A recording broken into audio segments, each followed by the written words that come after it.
అమ్మ సునీత సునీత అనే అమ్మాయి ఇప్పుడు బాతుల దగ్గరే ఉంది. అంటే రామకృష్ణ అని సునీత అని వీళ్ళిద్దరిని ఒకేసారి వెళ్ళడం జరిగిందని చెప్తున్నారు వీళ్ళు. కానీ ఎక్కడికి పోయారని చెప్పి వీళ్ళు కూడా తెలియదు అనమాట కన్న తల్లిదండ్రులకి. కానీ వీరిని ఎవరో వీళ్ళ బిడ్డల్ని వేరే వాళ్ళు బాతుల మాఫియాకి ఇవ్వడం జరిగింది. వాళ్ళే ఆ డబ్బులు తీసుకొని ఖర్చు పెట్టుకోవడం ఈ విధంగా జరుగుతుందని చెప్తున్నారు. అంతేనమ్మా? మీకేమన్నా నిజమేనా? ఇప్పుడు మీ బిడ్డలను తీసుకెళ్ళారు మీకు తెలుసా? తెలీదు. పోయి ఎన్ని సంవత్సరాలు అవుతుంది? ఐడియా ఉందా? 3 సంవత్సరాలు అవుతుందని చెప్తున్నా నోటికొండ. అది విషయం. అంటే వీళ్ళు 9 మంది బిడ్డల్లో సునీత, రామకృష్ణ వీళ్ళిద్దరూ మిస్ అయిపోయినారు అనమాట. మిస్ అయిపోయేసి వేరే వారి తరఫున ఎట్టే వెళ్ళిపోయేసి ఎక్కడ ఉన్నారో తెలియదు. అది వాళ్ళని మనం పట్టుకొని ఉన్నాం అనమాట. కానీ సునీత అమ్మాయి మనం పట్టుకోవాలా. అమ్మాయి కూడా ఎక్కడ ఉందో తెలియదు. ఇక్కడికి వచ్చిన పాట తెలిసింది మనకి. ఇక్కడ ఎప్పుడైతే మనం కత్తి రామకృష్ణ కన్న తల్లిదండ్రులు ఎక్కడ ఉన్నారని చెప్పి ఎంక్వైరీకి వచ్చినప్పుడు సునీత అనే అమ్మాయి కూడా మిస్ అయిపోయింది. సునీత, రామకృష్ణ ఇద్దరు వెళ్ళి ఉన్నారని చెప్పి వాళ్ళ కన్న తల్లిదండ్రులు చెప్పడం జరిగింది. తర్వాత ఈ అబ్బాయి అమ్మ కాదమ్మా, ఇప్పుడు మీరు 2 పిల్లలు కలిగిన తర్వాత హాస్పిటల్లో ఆపరేషన్ చేయమని చెప్పి అడిగారా? కారణం ఏమమ్మా? ఆధార్ కార్డు లేని వాళ్ళు ఆపరేషన్ చేయకున్న వల్ల నువ్వు 9 మంది బిడ్డలను కనాల్సి వచ్చింది. చూడండి, ఇప్పుడు విషయం ఏంటంటే మేము మండల జిల్లా అధికారులు మేము ఎందుకు ప్రశ్నిస్తున్నామంటే గిరిజన నిరుపేద యానాదులకి ఏదైనా ఆధార్ కార్డుకి నీ వెళ్ళినప్పుడు వాళ్ళు చేసే అసమర్థత వల్ల, అంటే ఇప్పుడు కూలీ నాలి చేసుకునే వీళ్ళు నెలల తరబడి నీకు అధికారుల చుట్టూ తిరుగున్న ఆధార్ కార్డు కోసం తిరగాలంటే వాళ్ళు వల్ల అవుతుంది. 2-3 సార్లు వచ్చినప్పుడు వాళ్ళు వస్తారో వాళ్ళని పట్టించుకోక వల్ల ఇప్పుడు ఈ రోజు నాకు 9 మంది బిడ్డలకు తల్లి అయ్యి ఆ బిడ్డలను పోషించుకోలేక గందరగోళంగా ఇదే పరిస్థితికి వచ్చారన్నమాట. ఇది సేమ్ కారణం ఏంటంటే ఒక ఆధార్ కార్డు లేని వాళ్ళ కారణంతోనే ఈ విధంగా వీళ్ళు ఈ 9 మంది బిడ్డలు ఆమె కనాల్సి వచ్చింది. ఆమె చూడ ఆమెకి ఎంత ఇదైపోయేసిందో ఆ పరిస్థితి ఆ విధంగా ఉందన్నమాట. 9 మంది పిల్లల పెద్ద అమ్మాయి ఎవరమ్మా? ఈ అమ్మాయి పెద్ద అమ్మాయి. నీ పేరు ఏం పేరమ్మా? మరియమ్మనేమ్మా ఈ పెద్ద అమ్మాయి. నీ పేరేమ్మా? ఆమె తర్వాత అబ్బాయా? తర్వాత అబ్బాయి.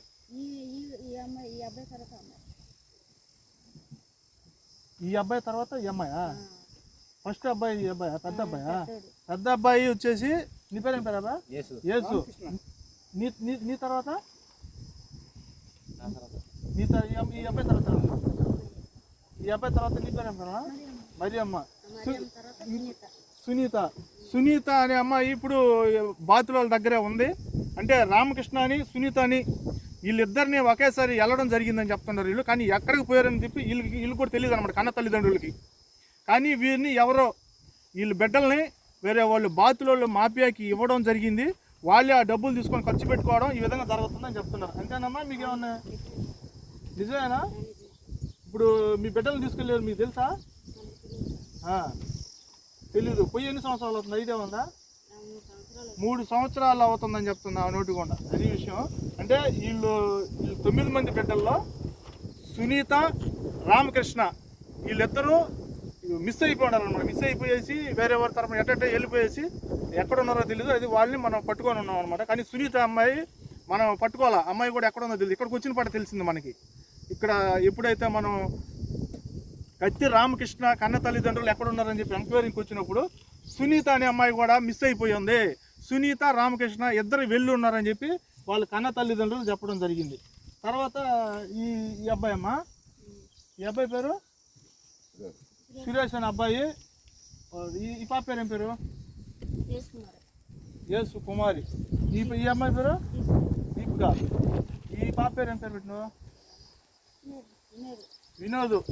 అంటే ఇక్కడ వీళ్ళకి 9 మందిలో 1, 2, 3, 4, 5, 6 ఇంకో పాపను చూపిస్తారండి. అంటే ఇక్కడ మొత్తం 7 మంది ఉన్నారన్నమాట. ఇక్కడ మిస్ అయ్యి ఉండేది 2 మిస్ అయ్యి ఉండరు. మిస్ అయిన వాళ్ళు ఎవరు? సునీత, కత్తి సునీత, రామకృష్ణ. 9 మంది పిల్లలు.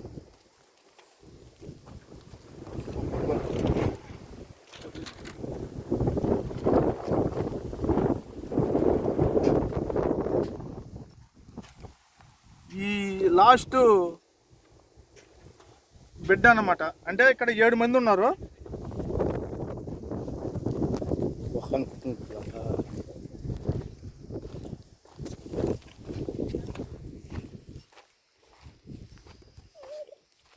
అంటే ఉయ్యాల తొట్టులో ఉన్న బిడ్డను కూడా చూశారు కదా. అంటే మొత్తం ఇక్కడ 7 మంది పిల్లలు ఉన్నారనమాట. 7 మంది ఉన్నారు. ఇద్దరు వీళ్ళకే తెలియకుండా మిస్ అయిపోయినారు. వీళ్ళకి ఎక్కడ ఉన్నారో తెలియదు. మనం ఒక కత్తి రామకృష్ణ అనే బాలుని మాత్రం మనం సేకరించుకొని వీళ్ళకి చెప్పడం జరిగింది. ఇప్పుడు ప్రస్తుతానికి ఇది. ఇప్పుడు వాళ్ళ నాన్నని అడగదాం. ఇప్పుడు మీ కత్తి రామకృష్ణ, మీ బిడ్డ సునీత ఉన్నారు కదా, వీళ్ళు మీకు తెలిసి వెళ్ళారా? అసలు ఎట్ట జరిగింది? ఎట్ట తప్పించుకోపోయారు? ఎన్ని సంవత్సరాలు అయింది వాళ్ళు తప్పించుకొని పోయి? 3 సంవత్సరాలు అయింది. 3 సంవత్సరాలు అయిందా? వాళ్ళ అమ్మ నాన్న చిట్టేదానికి వెళ్ళిపోయారు. ఆడున్నారు ఇన్ఫర్మేషన్ తెలియదు. అది ఆత్మహత్యలో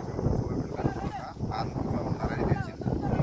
ఆత్మహత్య సరే ఉండాలి ఆడకపోయేదానికి ఆడలేరు. మళ్ళీ అప్పుడు కావిలే బాత్రూంలోకి వెళ్ళిపోయినారని ఇన్ఫర్మేషన్ వచ్చింది. మీరు అప్పటి నుంచి 3 సంవత్సరాల పోలీస్ కంప్లైంట్ ఏమైనా ఇచ్చారా? ఇవ్వాలా? ఎవరికి అధికారులకు ఎవరికి తెలియజేయాల? మీరు ఏమైనా ఎతికారా ఈ 3 సంవత్సరాల్లో? ఎతికినాక 2 సంవత్సరాల తర్వాత మళ్ళీ కావిలికి వెళ్ళాను. వెళ్ళాక అమ్మ పాదిలా మా కాడే ఉన్నారు పిల్లకాయలని చెప్పి వీడియో కాల్ తీసి 2 బిడ్డలు కాడికి మేము పోవాలా. అంటే మీకు చూపించాల బిడ్డలు? మీరు చూపించాల వాళ్ళకి? మీరు అడిగారా మా బిడ్డలు మాకు చూపించండి, మాకు కావాలని చెప్పి అడిగారా? ఏం చెప్పారు? వేరే దగ్గర ఉన్నారు వాళ్ళు, వాళ్ళ కాడికి పోవాలంటే చాలా దూరం అంతా ప్రయాణం అని చెప్పారు. సరేలే ఇంక ఎందుకులే అని చెప్పిన 6 నెలలు ఉండి అవతల పిల్లకాయలు వచ్చేస్తారు ఇక్కడికి, ఆమె తీసుకుపోదు అని చెప్పారు. సరేలే ఇంక 6 నెలలు ఉన్నవాళ్ళు 6 నెలలే కదా అని చెప్పినాను. సరేలే అమ్మ అని చెప్పి మేము వచ్చేసి. మీకు చెప్పి సంవత్సరాలు అవుతుందా, నెలలు అవుతుందా? సంవత్సరం అయిపోతుంది చెప్పి. మీకు చెప్పి కూడా సంవత్సరం అవుతుంది. అప్పటి నుంచి మీకు మీ బిడ్డలు మీకు అప్పచెప్పలా? ఇప్పుడు మేము అనేది ఏంటంటే, ఇప్పుడు మా టీం కానీ బయట వాళ్ళు అనేది, మీరు బిడ్డల్ని కనేసేసి పెంచలేక, అర్థమవుతుందా, మీరు అమ్మేశారు అని చెప్పి మేము అంటున్నాం. మీ పరిస్థితి ఏంది? మీరు అమ్మేశారా బిడ్డలు ఏమన్నా? మేము అమ్మలా సార్. అమ్మలా? మీరు ఎవరికి అమ్మలా? ఊరికి అమ్మలేదు. కానీ మీకేమన్నా వాళ్ళు ఏమన్నా డబ్బులు ఏమన్నా ఇచ్చారా? మాకు డబ్బులు ఏమి ఇవ్వలే. మీకు వాళ్ళు ₹1 మీకు ఇవ్వలా? మీ బిడ్డల్లో మటుకు మిస్ అయిపోయి అక్కడే ఉండరు. కానీ మీరు అడిగినప్పుడు మీకు నేరుగా మీ బిడ్డలు చూపించలేదు, ఫోన్లో ఫోటోలో ఇది మామూలుగా వీడియో కాల్లో చూపిస్తున్నారు, అంతేనా? ఆ బిడ్డలు మిమ్మల్ని చూడాలని చెప్పి అనలేదా వాళ్ళు? ఏమంటున్నారు మీతో? వీడియో కాల్లో మాట్లాడినప్పుడు మాట్లాడిచ్చారా మీతో? మాట్లాడిచ్చింది అమ్మాయి, మాట్లాడింది. రామకృష్ణ అయితే మాట్లాడలేదు. రామకృష్ణ మాట్లాడలా, అమ్మాయి అయితే మాట్లాడింది. 6 నెలలే కదా బాబా, 6 నెలలు చేసి ఆమె వస్తాంలే, ఆమె ఇంటికి వెళ్ళిపోదాం అంటే సరేలే ఇంక 6 నెలలే కదా అని చెప్పి మా అని మీరు అమ్మాయి మాట్లాడింది నమ్మేశారు. ఇదే పొజిషన్లో మేము కొంతమంది 2 పిల్లల్ని పట్టుకునే సమయంలో మా నెల్లూరు జిల్లాలో కొన్ని ఏరియాలలో బాతులలో చిత్రహింసలు గురి చేసి అబద్ధాలు చెప్పిస్తున్నారు అనమాట. అంటే మా నేరుగా ముందరనే, అంటే వీడియో కాల్ చేసేటప్పుడు వాళ్ళు ఏం చెప్తారు, ముందుగానే వాళ్ళు కొట్టడం చేస్తారు, భయభ్రాంతులు గురి చేస్తారు. ఇదే విధంగా మేము చెప్పినట్టే చెప్పాలని చెప్తారు. అది వాళ్ళు మీ అమ్మాయి ఏంటంటే అదే విధంగా చెప్పడం మీరు నమ్మేశారు. అదే కదా వాస్తవం? అయితే మీరు వాళ్ళ దగ్గర ₹1 తీసుకోవాలా, మీరు అమ్మలా, కానీ మీ బిడ్డలు పక్కన వెళ్ళిపోయి ఉండరు. అంటే మీకు కూడా తెలియని ఇదిలో తిరుగుతూ ఉండరు. అదే విధంగా అదే విషయం. ఇది విషయం. వీళ్ళు కుటుంబం అన్నమాట. ఇప్పుడు మనం ఎవరినైతే మనం తెలంగాణ రాష్ట్రంలో వరంగల్ డిస్టిక్, అదే పక్కన హనుమకొండలో ఉన్న చిల్డ్రన్ వెల్ఫేర్ కమ్యూనిటీ నుంచి మనకు సమాచారం రావడంతో అక్కడికి వెళ్ళి మనం తీసుకొని వచ్చిన కత్తి రామకృష్ణ అనే బాలుడు, వాళ్ళ ఫ్యామిలీ, ఇది వాళ్ళ అమ్మ నాన్న వాళ్ళ పిల్లలు. ఇతను వచ్చేసి ఈయన తమ్ముడు, పేరు ఏం పేరా? కత్తి అంకయ్య. ఇతన్ని మనం ఏం చేసామంటే, వీళ్ళ అమ్మ వీళ్ళ ఫ్యామిలీ ఇక్కడ ఎక్కడ ఉండే సంగతి మనకు తెలియదు. ఎక్కడెక్కడ ఎతికామో అయినా కూడా అడ్రస్లు ఎవరు తెలియలేదు. కానీ ఇతను కత్తి అంకయ్య అనే అడ్రస్ మాత్రం మనకు దొరికింది. ఇతని ద్వారా ఇతని దగ్గరికి వెళ్ళి ఇతను పట్టుకునే దానికి కూడా 2 రోజులు టైం పట్టింది మాకు. ఈ 2 రోజుల టైంలో ఇతని దగ్గరికి వెళ్ళి ఇతని ద్వారా మనం ఇక్కడికి ఏరియాలోకి వచ్చి వాళ్ళ కన్నె తల్లిదండ్రులు సంప్రదించి ఇక్కడ విషయాలు కూడా మనం కొన్ని భయంకరమైన నిజాలు తెలుసుకోవడం జరిగింది. ఆ నిజం ఏంటంటే, అదే ఇప్పుడు 11-12 సంవత్సరాలు ఉన్న సునీత కూడా మిస్ అయిపోయింది వీళ్ళ బిడ్డ. మేము కారణం కూడా ఇక్కడికి రావడం కారణం ఏంటంటే, వీళ్ళు 9 మంది బిడ్డల్లో ఏ విధంగా ఇల్లు ఉండారు, ఎక్కడెక్కడ అన్యాయంగా బతుకుతుండారు, ఎవరు ఎక్కడ ఉండారు, అసలు ఏ పొజిషన్లో ఉండారు, అని మేము తెలుసుకోవడానికి కూడా ముఖ్య ఉద్దేశంతో కూడా ఇక్కడికి రావడం జరిగింది. కానీ మాకు సునీత కూడా వీళ్ళ దగ్గర ఉందనుకున్నాం, కానీ ఇక్కడికి వచ్చి చూసిన తర్వాత తెలిసిందనమాట అమ్మాయి కూడా ఎక్కడో బాతుల దగ్గర కానీ ఎక్కడో ఉండాలని వీళ్ళు చెప్పడం జరిగింది. ఇది ఇక్కడ పరిస్థితి. ఇప్పుడు మీ బిడ్డలు తప్పి ఎన్ని సంవత్సరాలు అవుతుంది? 3 సంవత్సరాలు అవుతుంది. 3 సంవత్సరాలు అవుతుందా? ఇప్పుడు మీ బిడ్డల పరిస్థితి ఏంది? వాళ్ళు అక్కడక్కడ ఇప్పుడు 2 పిల్లలు మిస్ అయిపోండి అని చెప్తున్నారు, ఒక పాప ఒక బాబు. ఇప్పుడు మీరు ఎన్ని సంవత్సరాలు 3 సంవత్సరాల నుంచి ఇప్పుడు ఆ బిడ్డలు మీరు ఏమనుకుంటారు? మీరు తీసుకొచ్చుకుంటారా లేకుంటే ఏం చేయాలనుకుంటున్నారు? తీసుకొచ్చుకోవాలనుకుంటున్నాం సార్. కానీ మాకు ఇన్ఫర్మేషన్ దొరకడం వల్ల ఎక్కడ ఉన్నారో ఎక్కడ తెలియదు.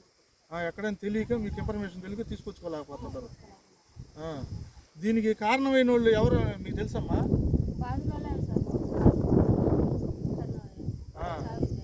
కావాలి. దీనికి మీ బిడ్డలు తప్పిపోవడానికి కారణం మీ బిడ్డలు ఇప్పుడు మీకు చేర్చకుండా ఉండడానికి బాతులోళ్ళే మీకు కారణం. ఏమై నువ్వు కూడా ఏం చెప్తావా? ఎవరు కారణం అంటారు? బాతులోళ్ళే. ఇప్పుడు మీ బిడ్డల్ని వాళ్ళు అప్పగించుంటే మీరు చదివించుకుంటారా? ఈ పిల్లలందరినీ మీరు ఇప్పుడు మీ 9 మంది బిడ్డలు ఉన్నారు కదా, ఈ 9 మంది బిడ్డల్లో ఈ చిన్న పిల్లల్ని ఖచ్చితంగా మీరు స్కూల్లోకి చేర్పిస్తారా?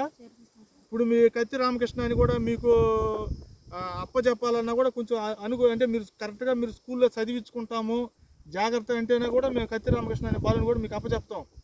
లేదు మీరు ఇదే విధంగా ఈ బిడ్డలను చేసినట్టు చేయాలంటే మీకు అప్పచెప్పం. అర్థమవుతుందా? ఈ పిల్లలందరినీ మేము స్కూల్లో మేమే చేర్పిస్తాం, మీరు రూపాయి డబ్బులు పెట్టుకోబల్లా. అర్థమవుతుందా? ఇప్పుడు మీరు ఈ పిల్లల్ని మీరు స్కూల్లో చేర్పించలే కదా, ఇంతవరకు అసలు ఈ స్కూల్ అనేది తెలీదు. ఈ అబ్బాయికి ఇన్ని సంవత్సరాలు ఈ అబ్బాయిని స్కూల్లో చేర్పించారా?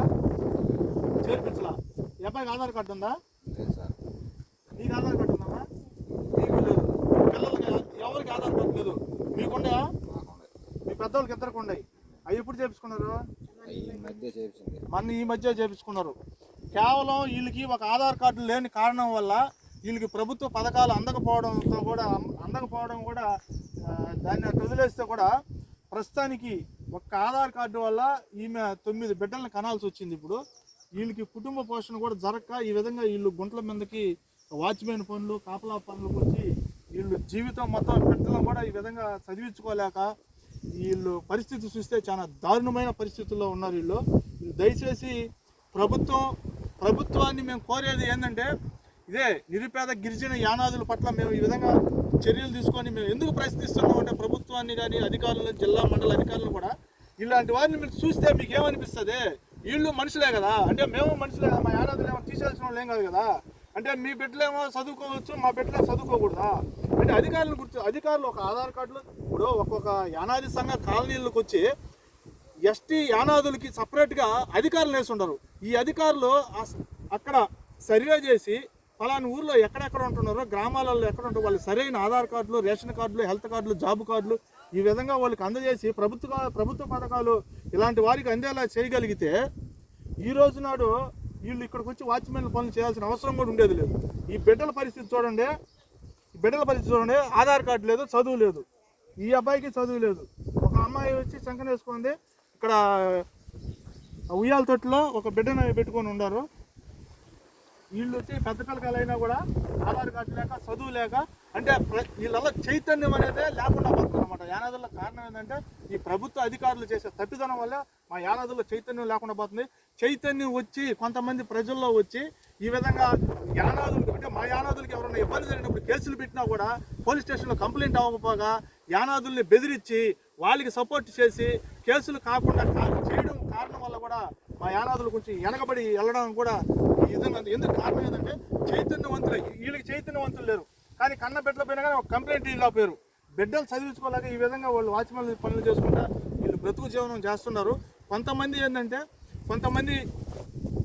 అగ్ర కులస్తులకు బలైపోయి వాళ్ళు బయటపడి వచ్చి ఈ విధంగా కేసులు పెట్టినా కూడా వాళ్ళు కేసులు తీసుకోపోకుండా కూడా ఏ అధికారి నిరుపేద యానాదుల పట్ల ఒక సులకతనం తక్కువగా చూడటం వల్ల నిరుపేద యానాదుల పరిస్థితి ఈ విధంగా దారుణం అవ్వడానికి ప్రత్యక్ష సాక్ష్యాలు మీరు ఇప్పుడు చూస్తున్న వీరే మేము ఎందుకు చెప్తాం ప్రతి ఒక్క వీడియోలో, ఎందుకు మండల జిల్లా అధికారులు ప్రశ్నిస్తామంటే వీరిని చూస్తే మీకు ఏమనిపిస్తుంది, మీరు చేసే సర్వేలు ఏం చేస్తున్నారు?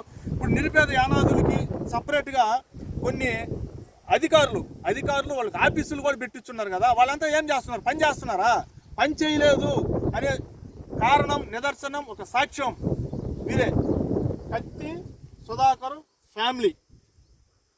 దయచేసి ఇప్పటికైనా కానీ జిల్లా మండల అధికారులు గుర్తించి ఇలాంటి అంటే మా యానాదులు గిరిజన సంఘాలలో కాలనీల్లో ఉన్నవారికి కరెక్ట్ అయిన సర్వే చేసి వారికి ప్రభుత్వించే వచ్చే పథకాలు కానీ వాళ్ళకి Aadhaar card, ration card, job card, health కార్డుల పట్ల శ్రద్ధ చూపించి వాళ్ళు వచ్చిన వెంటనే 2 రోజులు 3 రోజులకైనా కానీ తీసి ఇస్తే సరిపోద్ది. మీరు వారాలు పొడుగుతా చేసుకోవాలంటే ఇప్పుడు మేము గిరిజన యానాదుల పట్ల కొన్ని చైతన్యవంతులై వచ్చి వాళ్ళని కొట్టబోయి దాడులు జరిపి కులం పేరుతో బహిరంగ దూషిస్తున్నా కూడా మేము కేసులు పెట్టినా కూడా ఇప్పుడు 20 రోజులు అయితే ఉన్నా కూడా కంప్లైంట్ తీసుకోవట్లా.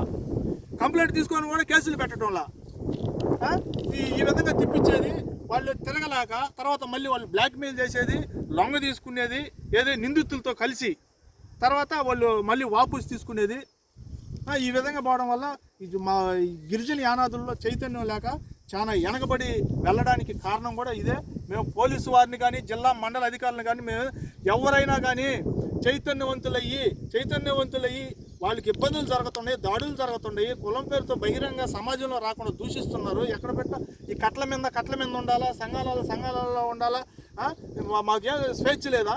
వాళ్ళు ఏదన్నా అన్నప్పుడు ఈ కులం పేరుతో దూషించి ఈ విధంగా అన్నప్పుడు కొంతమంది చైతన్యం వచ్చి ముందుకు వచ్చినప్పుడు వాళ్ళ పైన అంటే ఎవరైతే దానికి దుర్మార్గులుగా నిందితులు ఎవరైతే ఉంటారో సమాజం పట్ల ఇంకా కూడా మూర్ఖులు అయ్యి ఉండారో మా యానాదులను ఎవరైతే కులం పేరుతో తిట్టినా కానీ వాళ్ళ మీద దాడులు చేయడానికి ప్రయత్నించినా కానీ వారిపైన మేము కేసులు పెట్టినప్పుడు ఖచ్చితంగా విచారణ జరిపించి తక్కువ సమయంలో ఎస్సీ ఎస్టీ కేసులు బుక్ చేయాలని చెప్పి మేము కోరుకోవడం జరుగుతుంది. కారణం ఏంటంటే ఇదో ఈ విధంగా ఉన్నాం. ఎందుకంటే మీరు చేసే ఇదే అంటే మీరు పట్టించుకోకపోవడం వల్ల మా యానాదుల పరిస్థితి ఇంకా కూడా దారుణమైపోయి ఇంకా దిగజారిపోతుంది కనుక దీన్ని మటుకు మేము సహించేది లేదు, ఒప్పుకొని కూడా చెప్తున్నాము. దీన్ని ఖచ్చితంగా ఎంత దూరమైనా తీసుకెళ్తామో ఈ వాళ్ళు ఎస్సీ ఎస్టీలు మామూలుగా గిరిజన నిరుపేదలు యానాదులు ఎప్పుడైతే చైతన్యం కలిగి ముందుకు వచ్చి కేసులు పెడతారో ప్రత్యర్థుల పైన వారిపైన ఖచ్చితంగా మీరు కఠిన చర్యలు తీసుకొని వెంటనే ఎఫ్ఐఆర్ చేయాలి. చేయని పక్షంలో మేము ఎంత దూరమైనా తీసుకెళ్తాము. ఒకవేళ మీరు మీ అధికారులు బాధితుల్ని లేకుంటే నిందితులతో చేతులు కలుపుకొని వాళ్ళని ఇది కుమ్మక్కయ్యి మీరు బాధితుల ద్వారా సంతకాలు పెట్టించినా కూడా కంప్లైంట్లో మేము ఒప్పుకోము. మేము సాక్ష్యాధారాలతో కూడా మేము అప్పచెప్పి మేము మీ పై అధికారులకి తెలియజేసి వీలైతే ప్రైవేట్ కేసులైనా వేసి మీ మీద ప్రైవేట్ కేసులైనా వేసి కూడా మేము వీళ్ళకి న్యాయం జరిగేది చేస్తాం. మీరు చేస్తున్న సమాజానికి నష్టం అంటే మీ వల్ల సమాజానికి నష్టం జరుగుతుంది కాబట్టి ఈ నష్టాన్ని కూడా కలవకుండా కూడా మేము పూర్తి బాధ్యత కూడా మేము తీసుకోగలుగుతాం. ఎందుకంటే ఈ విధంగా మా యానాదులు ఈ విధంగా ఉన్న పరిస్థితి వీళ్ళు చూస్తే ఇదే విధంగా తయారవుతుంది కాబట్టి వీళ్ళల్లో కూడా మార్పు తేవాలంటే మాలాంటి వాళ్ళు ముందుకు వస్తున్నాం కాబట్టి దయచేసి మేము ఇచ్చిన కంప్లైంట్లు మీరు ఖచ్చితంగా వాటిని పైన విచారణ జరిపించి వాళ్ళు నిందితులు ఎవరైతే ఉన్నారో వాళ్ళపైన కఠిన చర్యలు తీసుకొని మా గిరిజన యానాదులకి న్యాయం చేయగలరని చెప్పి నేను ప్రభుత్వాన్ని అలాగే జిల్లా మండల అధికారులని మేము కోరడం, ప్రత్యేకంగా పోలీసు వారిని నమస్కరించి చెప్పుకుంటున్నాను. మేము గిరిజన యానాదుల పట్ల వాళ్ళు బాధితులైతేమి మేమైతేమి తప్పుడు కేసులు మేము పెట్టాం. మాకేం అవసరం ఉంది, వాళ్ళు మాకు చిత్రులేం కాదు. కానీ వాళ్ళు ఖచ్చితంగా తప్పు చేసి సంవత్సరాల పొడుగుతో తప్పు చేస్తుంటే వాళ్ళు మరీ హింసకు గురయ్యి బలి అవుతున్న కారణాలు అప్పుడే వచ్చి కేసులు పెడతారు. అప్పుడు మీరు ఏం చేస్తున్నారో వాటిని ఖచ్చితమైన అంటే సరైన సమయంలో చేయకుండా పోగా వీళ్ళకి తీవ్ర నష్టం జరుగుతుంది. పోలీసు వారికి గుర్తించి ఒక కంప్లైంట్ ఎస్సీ ఎస్టీ కేసు గిరిజన యానాదులు పోలీసు మెట్లు ఎక్కారంటే కారణం మీరు ఖచ్చితంగా విచారించుకోవాలి. విచారించి వాళ్ళు కరెక్ట్ అయిన తగు సమయంలో విచారణ జరిపి కేసులు మీరు ప్రత్యర్థులపైన కేసులు కట్టాలని చెప్పి మేము పోలీసు వారికి ముఖ్య విజ్ఞప్తిగా తెలియజేస్తున్నాం. జై భీమ్. నా పేరు సౌటూరు సేనయ్య. యానాది మహానాడు ఆల్ ఇండియా నెల్లూరు జిల్లా అధ్యక్షులుగా పనిచేస్తున్నాను. 3/6/2025 మాకు కత్తి రామకృష్ణ అనే బాలుడు వరంగల్ హన్మకొండ CWCలో ఉన్నాడు. అతను నైటు 12 గంటలప్పుడు ఆ బాలుడు ఎక్కడో బాతుల దగ్గర పనిచేస్తుండగా బాతులు